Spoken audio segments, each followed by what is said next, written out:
Hello everyone! Kamusta kayong lahat? Ito yung house apartment dito sa Bacoor.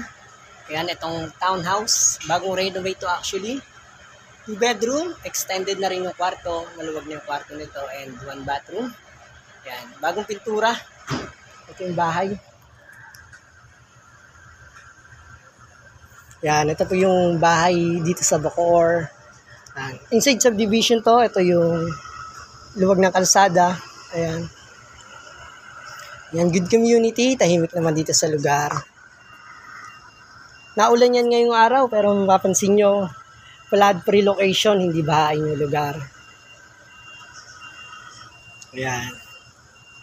Diyan po may sarili po itong metro ng kuryente at yung tubig naman po may nilad water. Kung mapapansin nyo, nandito sa may halaman yung metro ng tubig.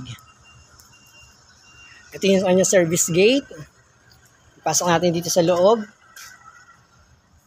At meron pang gate dito sa kanyang main door.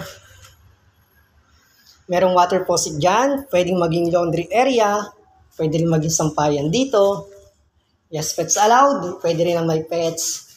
Kung meron kayong motor, ito merong parking para sa motor or tricycle, e-bike. Ayan.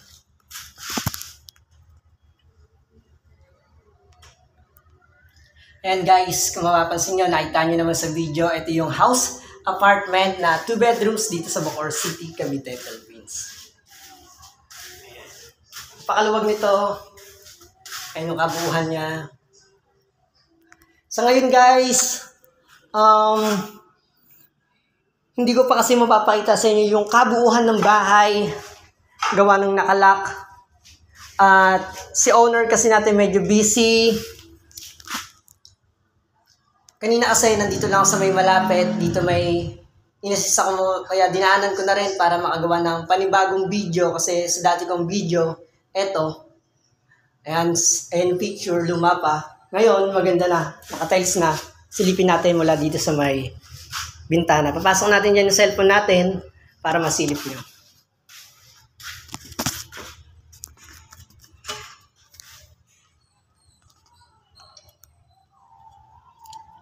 So yun guys, ito yung sala. Ayan, nakatiles ng kulay puti. Kulay puti din yung pintura ng mga dingding. Ito naman yung bathroom. Diyan sa bathroom, meron na yung shower. Yung kanyang toilet, merong flush. Meron din yung lababo dyan. Ito yung kusina. Exhaust pa naman yung stainless na yan. At mga built-in cabinet. Dito naman sa may hagdan, meron pa yan ditong cabinet. And pakit dun sa taas. So, ayan yung loob ng house apartment dito sa Bacoor City.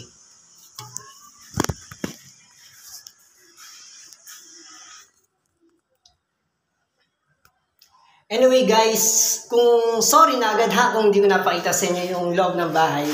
But next time, pagbalik natin dito, syempre, sisiguraduhin ko sa inyo makapasok na tayo sa loob. Sumaglit lang tayo dito para makakuha ng bagong video, kasi dati nga, di ba, ginagawa ko siya. Kung alam niyo na yan, kung nakasubaybay kayo dito sa aking page.